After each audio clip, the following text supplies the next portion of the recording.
بسم اللہ الرحمن الرحیم۔ السلام علیکم۔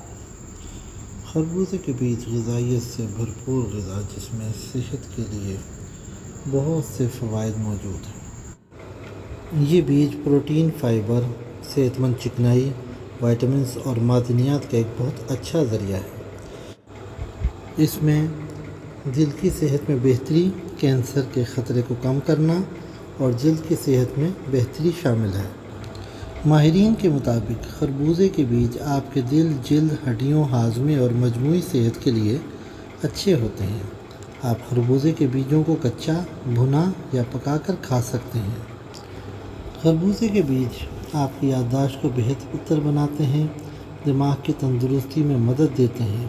اس میں شامل antioxidant, omega 3 fatty acid شامل ہوتے ہیں۔ یہ اضافی چیزیں یادداشت اور علمی فعل پر فائدہ مند اثر ڈال سکتی ہیں۔ اس میں زنک پایا جاتا ہے، جس کی وجہ سے یہ مردانہ زرخیزی اور مردوں میں تولیدی صحت کو برقرار رکھنے میں ایک اہم کردار ادا کرتے ہیں۔ اس کے علاوہ اس میں شامل زنک سپرم کو پیداوار اور اس کی حرکت پذیری کو سپورٹ کرتا ہے، سپرم کے معیار اور اس کی صحت کو بہتر بنانے میں بھی مددگار ثابت ہوتا ہے۔ اس کے بیجوں میں شامل پوٹاشیم بلڈ پریشر کو کنٹرول کرتا ہے، جسم میں پڑنے والی سوجن کو بہتر کرتا ہے اور زیادہ پیشاب آور ہونے کی وجہ سے بھی جو سیال جسم میں داخل ہو جاتے ہیں ان کے خراج کا باعث بنتا ہے۔ خربوزے کے بیج فائبر کی وجہ سے ہاضمے کو صحت بخشتے ہیں۔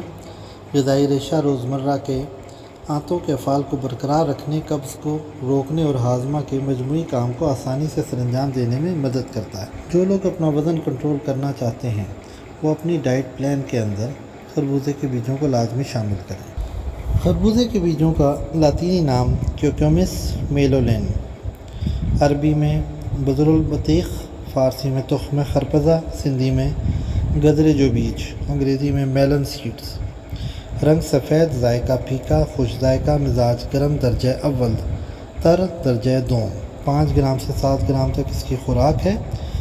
یہ مفتے، محلل، مدر بول، گردہ و مثانہ اور آنتوں کو پاک کرتا ہے، ملطف بھی ہے، دودھ اور منی کو زیادہ کرتا ہے، مقوی باء ہے، چہرے کی سیاہی کو زائل کرتا ہے اور جعلی ہونے کے باعث ان کو چھلکوں کے بغیر پانی میں پیس کر چہرے پر لیپ کرتے ہیں۔ چھلکے اور بھنے ہوئے شیریں یا نمکین بیج مغزیات نیم برشتہ کی طرح کھائے جاتے ہیں۔ پیشاب خوب لاتا ہے اور پیشاب کی چنک کو تسکین دیتا ہے۔ مدر بول اور مفتہ ہونے کی وجہ سے سدہ جگر کو کھولتا ہے اور عام جگر گردہ و مثانہ کو زائل کرتا ہے۔ احتباس بول و حیض، درد سینہ، ورم جگر، خشونت حلق، سنگ گردہ و مثانہ، سوزش بول اور سوزاک میں بشکل صفوف یا شیرہ بکثرت مستعمل ہے۔ قوت ادرارہ کی وجہ سے حرارت کو دور کرتا ہے، اس لیے بعض اوقات طب مرکبہ میں بھی استعمال کیے جاتے ہیں، نیز بطور مولد منی و شیر اور مبیح استعمال میں لاتے ہیں۔ گرمی کے موسم میں خربوزہ پاکستان کی ایک معروف فصل ہے اور بیج بھی بکثرت پائے جاتے ہیں۔ ان کو گھر میں نکال کر دھو کر اور سکھا لیں اور اس کے بعد میں ان کو استعمال کریں۔ یہ ایک اچھا شغل بھی ہے اور ذائقہ بھی ہے، طاقت بھی ہے اور صحت کا خزانہ بھی۔ اپنا بہت خیال رکھیں۔ اللہ حافظ۔